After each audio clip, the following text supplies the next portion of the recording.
Welcome to Phone Transformer. In this video, we're diving into the updated guide, See Hidden Text Messages on Android, where I'll walk you through a quick and simple method to uncover those hidden texts on your device. Now, let's get started. Step 1.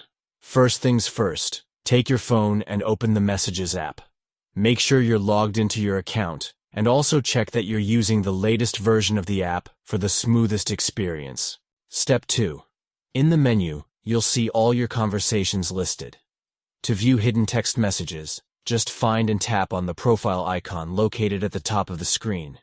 It usually looks like a small photo or your account avatar. Step 3. From the drop-down menu that appears, look for the archive option in the list. This is where many hidden or stored messages are kept. Once you see it, simply tap on it. Step 4. Inside this archive section, you'll find all the hidden text messages stored there. These are often messages you've swiped away or accidentally archived.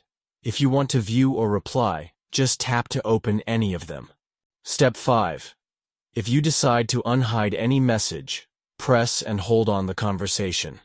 You'll then notice an Unarchive icon appear at the top of the screen.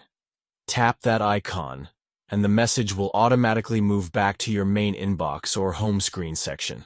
And that's it. Thanks for watching, and please subscribe to the channel.